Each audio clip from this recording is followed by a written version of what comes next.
Regulasi keluar udah akhirnya semua ambiar semua. Bumi Wiyata membayar iuran BPJS enggak? Kalau saya cek sih kayaknya Belum, nah ya kan gitu. kurang perhatian gitu Bang, kurang perhatian sebenarnya. Itu sih sangat diskriminasi gitu.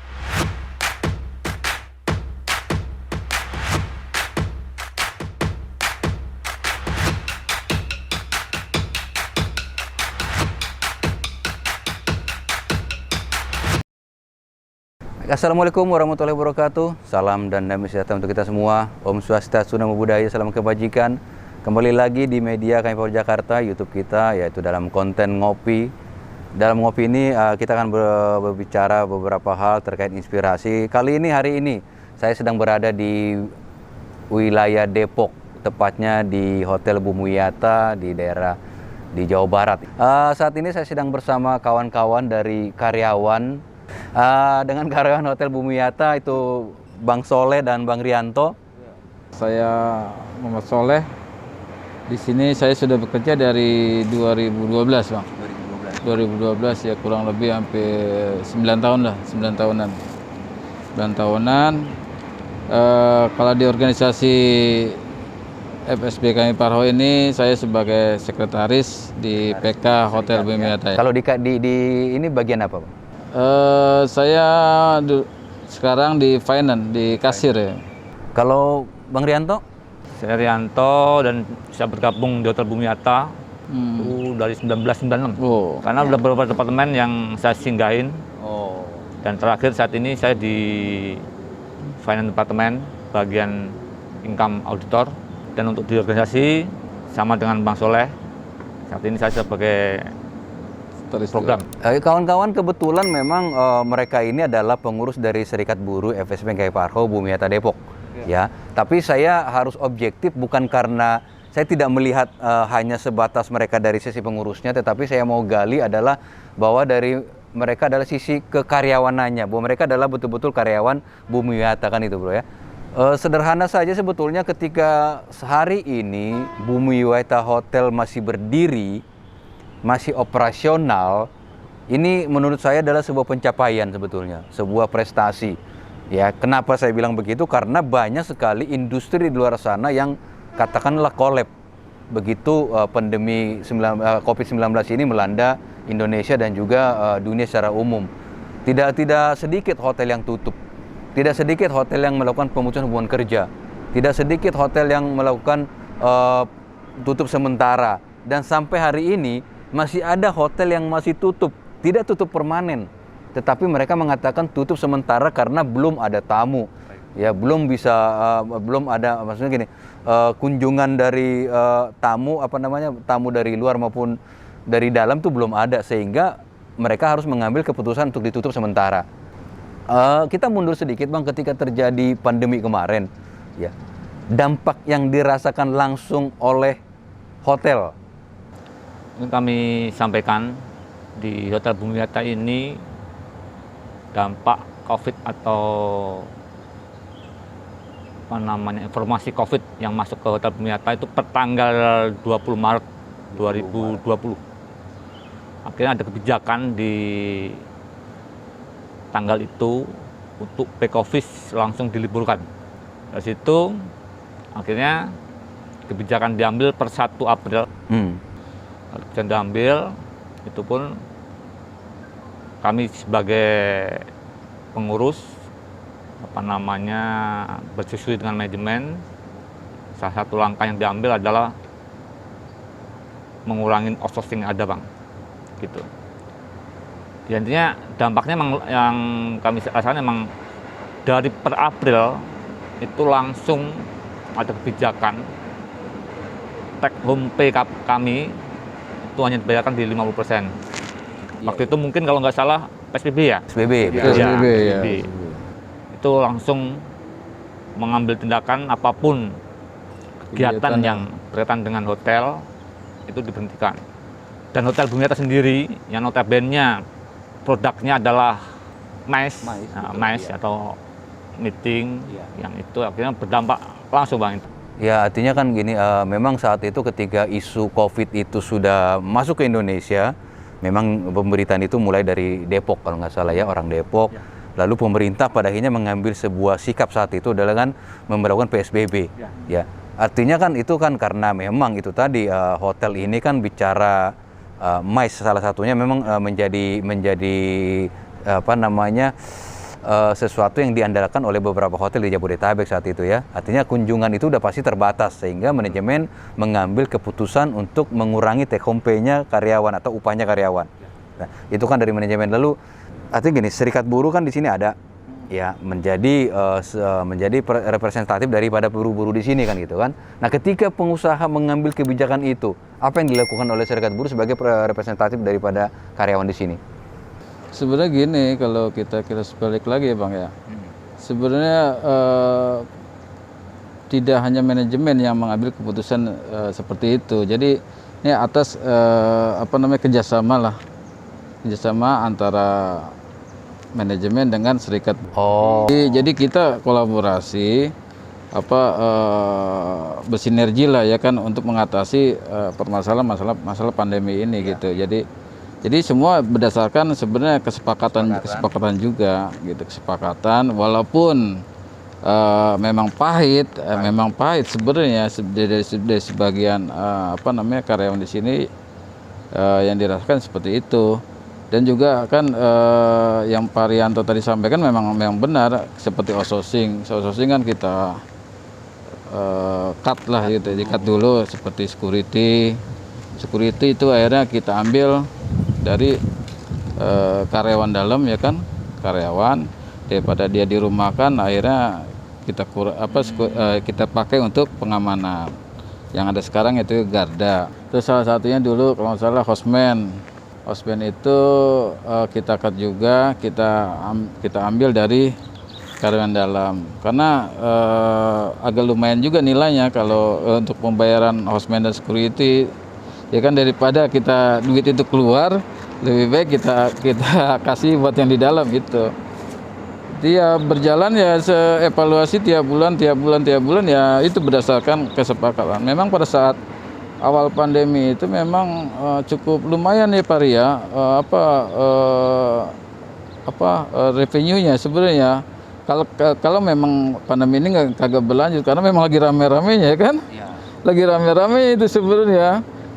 Regulasi keluar udah akhirnya semua ambiar semua. Ya, karena memang gini, yang saya tahu kan okupansi tinggi kalau hotel itu di sektor ininya di MICE kan di mulai bulan April nih. Sudah banyak mulai kegiatan dari government ya benar itu kita tahu lah ya kan. Sejak April government sudah melakukan kegiatan meeting di hotel-hotel. Tetapi faktanya adalah saat itu mulai Maret sudah Covid sudah ada.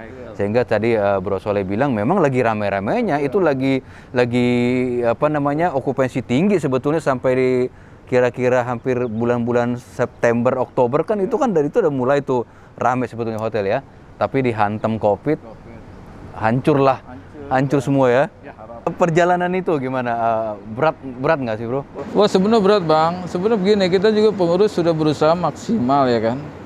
Artinya begini, kita ya mengakomodir lah berbagai pendapat dari anggota kita ya kan. Memang tidak semua terakomodir. Cuma ya memang itu harus kita jalanin ya kan.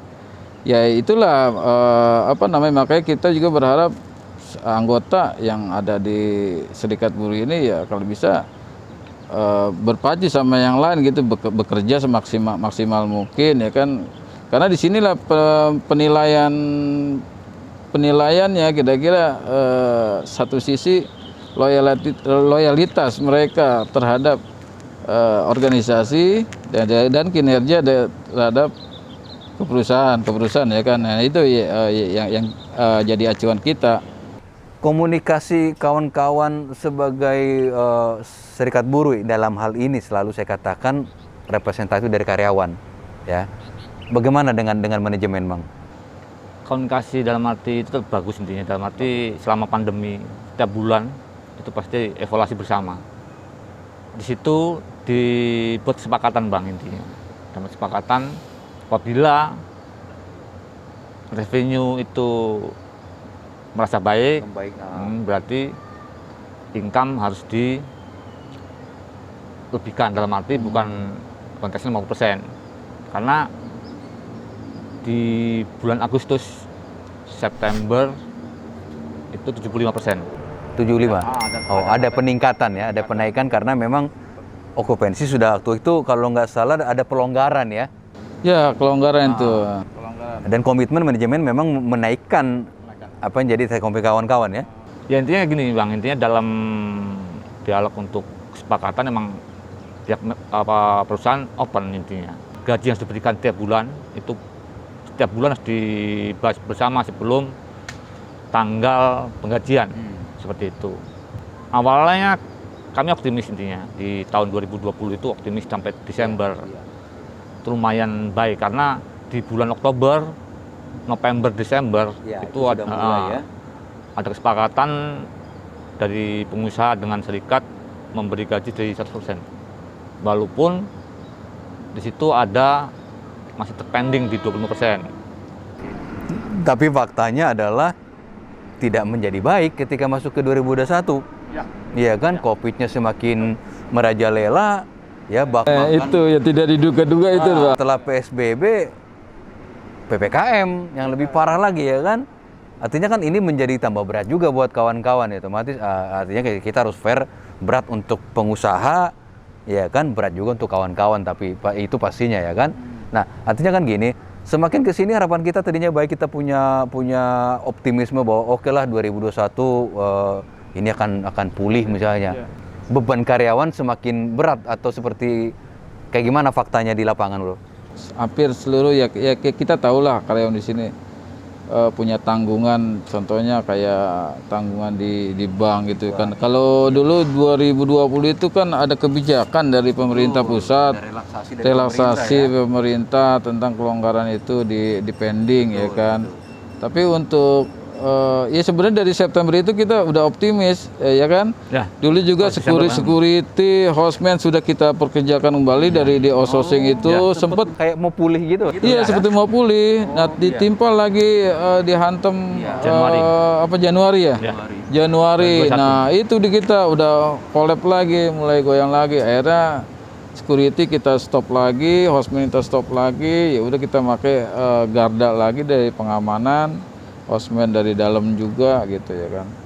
Makanya efek dari itu sebenarnya ya cukup banyak ya, relaksasi itu udah nggak ada, kita udah coba. Bahkan bantuan dari pemerintah juga udah nggak ada ya. Dulu di awal-awalnya tuh masih banyak tuh kita berkeliaran sembako-sembako. Kesini kan udah nggak ada. Sekarang udah nggak, kita juga nggak tahu pemerintah daerah juga khususnya pemerintah daerah di sini terkesan gimana gitu ya sama pekerja kurang perhatian gitu Bang, kurang perhatian sebenarnya. Mereka tidak ngelihat apa sih sektor mana yang dampaknya paling parah gitu. Itu dari pemerintah daerah kagak ada sebenarnya. Ya kita berharap lah sebenarnya dari pemerintah daerah ataupun ke pemerintah pusat turun gitu loh, turun ke bawah. Ketika PPKM darurat, ini kan pasti semakin parah kondisinya. Iya kan? Ya. Itu apakah ada kebijakan baru dari manajemen untuk karyawan? Kebijakan yang semakin ya gimana ya, semakin tidak mengenakan sebenarnya. Karena memang ya seperti Pak Ri bilang, utang makin banyak, kita yang ya koperasi juga kagak berjalan ya kan, begitu ya kan. Agak berjalan sebenarnya banyak ya efek-efek. Upah tetap 50%. Upah tetap 50% bagi yang kerja. Gitu. Bagi yang sekarang malah kan efeknya lebih parah lagi, banyak yang dirumahkan. Per bulan Mei pada akhirnya pengusaha mengeluarkan sebuah kebijakan baru dengan merumahkan karyawan. Iya. Ya sebenarnya gini, kebijakan itu emang satu problem bersama Bang. Intinya kami juga berpikir bagaimana hotel tetap eksis intinya. Ya, intinya emang ini satu keputusan yang sulit Bang, intinya sulit. Akhirnya per Mei intinya kan berat intinya mengambil satu keputusan bersama. Mengambil tindakan merumahkan sekitar 25 orang. Akhirnya per Juni merumahkan lagi intinya. Hampir 50 karyawan. Hampir 50 karyawan pada akhirnya harus dirumahkan. Tapi itu tetap diberi upah nggak, Bro? Ya, diberi upah 25%. 50%. Cuma kan untuk kehidupan sekarang ya gaji 25% dari UMK berapa sih Bang? Kan begitu Bang. Ya kan? Seharusnya kan dari pemerintah pusat atau pemerintah daerah memberilah bantuan kepada yang terdampak akibat dari PPKM, terdampak dari pandemi ini, seharusnya ke situ. Ketika diambil keputusan 25%, Bro, bukan kesepakatan lah kan gitu kan. Awalnya pasti kan gini, ini kebijakan pasti lahir dari pengusaha. Akhirnya pasti ada perlawanan dari karyawan kan, dalam hal ini serikat kan. Iya. Pasti ada lah, nggak mungkin menerima. Katanya tadi Bro Soleh tadi bilang 20% dari UMP berapa sih kan gitu kan, cukup nggak untuk hidup kan gitu kan. Nah tapi kan itu pada akhirnya menjadi sebuah kesepakatan, ya kan. Apa sih pertimbangan kawan-kawan sebagai pengurus serikat harus menerima 20% itu? Nah ini Bang yang jadi pertimbangan kita. Salah satu perjuangan ini sebenarnya pengorbanan karyawan lah, khususnya anggota serikat ya. Pengorbanan berusaha bagaimana hotel ini tetap eksis. Hotel ini tetap ada gitu ya kan. Karena ini akan jadi sejarah gitu, sejarah di saat pandemi yang Abang tadi bilang, di mana-mana hotel tutup, di mana-mana hotel pada tumbang karena akibat pandemi ini ya kan. Ditimpa lagi aturan-aturan pemerintah yang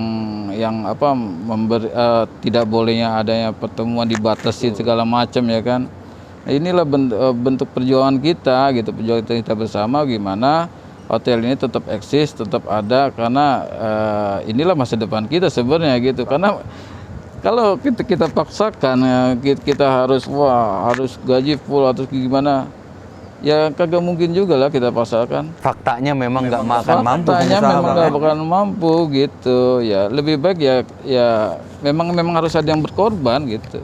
Memang harus ada yang berkorban. Demi iya kan masa depan, istilahnya bahwa kita masih punya harapan ke depan. Hotel ini tetap berdiri Bro ya. Itu bukan berarti manajemen yang hebat, bukan sebenarnya di sini. Tapi karena mau berkorbannya karyawan sini, buruh-buruh yang ada di Hotel Bumi Atta ini gitu. Untuk sampai saat ini Bang Rianto, mungkin berapa okupansi hotel kalau hari-hari ini? Di kisaran 30% Bang. 30%. Kami meminta hak teman-teman nanti diprioritaskan untuk tetap bekerja, intinya seperti itu. Walaupun ya kita nggak tahu Bang intinya pandemi ini sampai kapan ya. Walaupun ada satu kebijakan, seandainya di bulan September ya itu masih tetap ada ya, kami tetap berjalan seperti ini, dan regulasinya atau kebijakan kita akan bergantian. Betul. Itu satu kesepakatan di kami, karena ya terus terang ini satu kebijakan yang sebenarnya nggak enak ya. Dan yang luar biasa adalah memang ketika kita sama-sama berpikir ya secara objektif bahwa ini bukan bicara ego serikat, tidak boleh bicara ini ego karyawan, bahwa ini adalah kepentingan bersama. Ya kan tadi saya sepakat sekali ketika Bro Soleh bilang tadi, ya ini kan hotel ini kan masa depan kita.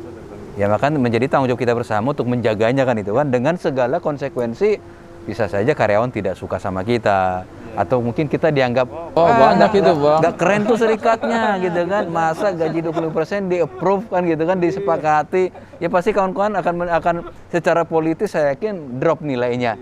Ya tapi itu bukan tujuan kita berserikat untuk mendapatkan nilai-nilai baik. Itu bukan penghormatan yang sebetulnya kita harapkan kan. Yang saat ini pemerintah sedang gulirkan kan ada nih bantuan subsidi upah. Ya pasti udah pada dapat dong ya kan.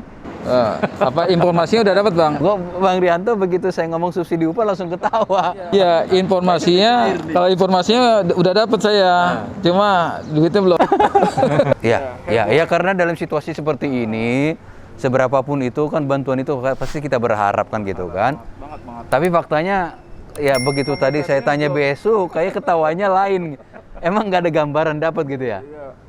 Ya gambarannya cuma berharap doang gitu Bang, gambarannya. Karena memang saat ini memang ya mereka sangat berharap banget gitu. Satu mungkin ada yang udah punya janji, tenang, ntar besok keluar, gue ganti, kan begitu. Banyak sebenarnya yang berharap gitu. Tapi kayaknya kalau ngelihat syarat mendapatkan BSU ini bisa-bisa teman-teman nggak dapet ini. Salah satu syarat mendapatkan BSU adalah anggota BPJS aktif dengan membayar iuran sampai bulan Juni. Pertanyaan gua gitu loh, ya kan? Bumi Wiyata membayar iuran BPJS enggak? Kalau saya cek sih kayaknya Belum, nah ya kan gitu loh. Nah artinya kan kalian nggak dapet dong. Iya, kalau Itu sih, secara Bang, yang menjadi apa ya, ketidakadilan. Nggak adil, nggak adil. Intinya kan pemerintah tidak aware, intinya harusnya lebih diprioritaskan ke sektor-sektor yang berdampak langsung lah nanti. bukan begini Pak Ri, seharusnya dari pemerintah juga melihat gitu ya kan kondisi atau contohnya kayak sektor pariwisata seperti Hotel Bumi Wiyata ini ya kan. Dari sisi keuangan memang kan keuangannya memang lagi benar-benar berantakan lah ya, berantakan perih gitu ya kan. Seharusnya jangan dengan bahasa yang tadi Abang bilang tadi aktif dalam arti harus membayar iuran sampai bulan Juni ya paling terakhir Juni ya kan. Sedangkan kita aja untuk membayar karyawan aja ya gimana ya udah perih ya kan mikirinnya gimana mikirin untuk bayar iuran BPJS itu seharusnya. Nah inilah saya bukannya mau manas-manasin, tapi saya memang melihat ada ketidakadilan ya, tidak kurang tepat kalau menurut saya dalam hal pemerintah menerapkan atau membuat sebuah kebijakan bantuan subsidi upah 8 sekian loh itu. Naik lagi Bang, 9 udah naik lagi kan? Naik lagi udah naik. Tapi ini fakta bahwa kawan-kawan nggak dapat kayaknya nih. Iya itu. Kayaknya nggak dapat bro. Ya melalui akun ini melalui konten ini ya saya berharap ya pemerintah juga bisa dengar gitu Bang. Inilah suara hati kita. Buruh hotel ya, pariwisata ya. Hotel, buruh pariwisata yang terdampak langsung akibat pandemi. Sebenarnya bukan akibat pandemi, akibat dari aturan-aturan yang ada. Regulasi yang dibuat oleh Bang. Poin-poin ketentuan tadi yang nggak Ketentuan regulasi gitu sebenarnya. Walaupun pandemi jenis apapun yang ada di Indonesia ini, kalau aturan itu tidak bikin hotel ini berantakan ya nggak bakal. Ya karena gini, teman-teman, kenapa saya tanya masalah dapat BSU atau tidak? Karena ada kawan-kawan saya juga di hotel lain yang saya tanya tadi, ya. Ada beberapa hotel saya tanya, ada nggak informasi kalian dapat BSU? Nggak ada juga. Iya kan, di Jakarta juga saya tanya nggak ada. Padahal ya pemerintah ya tidak bisa bilang tidak, kalau sektor pariwisata adalah paling terdampak saat ini ya, paling terdampak menurut saya salah satunya selain transportasi penerbangan lah katakan salah satunya. Ya kan, karena itu hubungannya dengan hotel kan gitu kan. Tapi kenapa seolah-olah kita karena hotel ini seolah-olah gini, nggak masuk dalam kategori yang harus dibantu, padahal ini faktanya. Kenapa saya hari ini bicara dengan kawan-kawan, saya tadi bilang kita harus jujur mengatakan ini, bahwa pemerintah harus melihat, tidak boleh hanya katakan pertimbangan 1-2 pertimbangan, tetapi harus turun ke lapangan. Ini realitanya, bahwa kami karyawan hotel juga menderita. Abang masih optimis nggak kalau hotel di BW ini akan tetap berdiri? Pasti optimis Bang, intinya bahwa kami ya satunya di pengurus intinya di situ mengakomodir kawan-kawan anggota, dan di situ ada hak yang harus diberikan.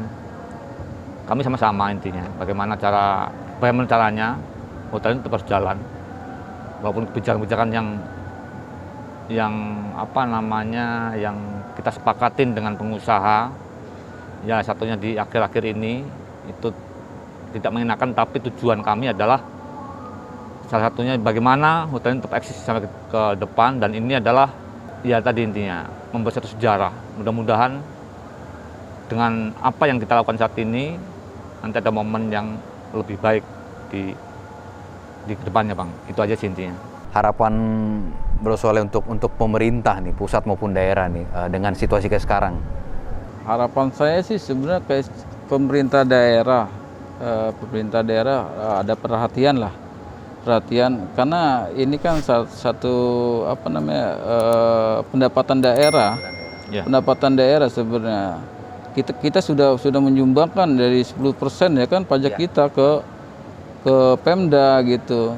Jangan saat kita terpuruk ini Pemda itu tutup mata. Gitu ya kalau saya sih berharap Pemda tolong perhatikanlah ya kan.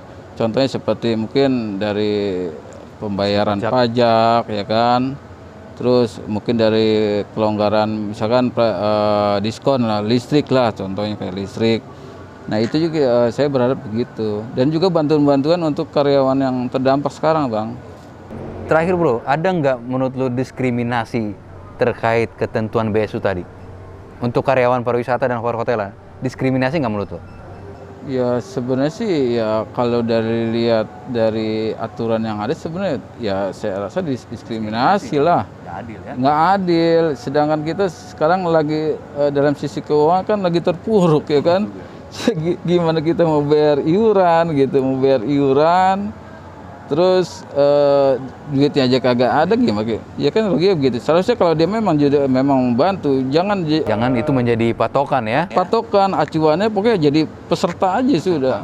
Peserta BPJS udah selesai. Nggak, selama dia masih aktif peserta jangan disebut masalah iurannya itu sih sangat diskriminasi. Jadi pemerintah itu ngelihat langsung, jangan berdasarkan data itu kan ya contohnya kayak bantuan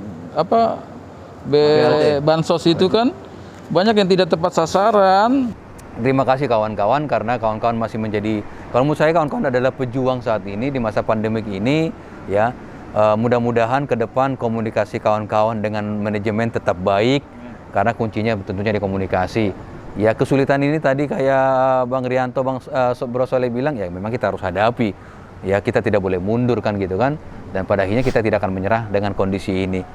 Ya terima kasih. Mudah-mudahan ini menjadi inspirasi buat kawan-kawan buru-buru hotel lainnya di luar sana dan juga buru-buru secara umum. Kenapa saya katakan inspirasi bahwa ada tujuan mulia dari Serikat Buruh Serikat Pekerja adalah ya yang pertama adalah mempertahankan perusahaan itu tetap ada karena faktanya adalah serikat buruh ada karena ada perusahaan. Harapan kita tentunya adalah segera pulihlah negeri ini, dunia ini, Bumi Yata mampu bertahan ya dan akan menjadi lebih baik ke depan. Kita itu doa kita bersama tentunya. Terima kasih Bang Rianto. Bro Soleh, terima kasih. Itu kawan-kawan yang dapat kami sampaikan. Ada beberapa hal yang kita ambil dari sana. Semoga apa yang kami tayangkan hari ini bermanfaat untuk buruh Indonesia, KSBSI, khususnya kami Parho. Sukses selalu untuk kita. Assalamualaikum warahmatullahi wabarakatuh. Salam dan damai sejahtera untuk kita semua. Om Swastiastu, Namo Buddhaya, salam kebajikan. Hidup buruh! Sampai bertemu di konten kita berikutnya. Ngopi, ngobrol, pintar.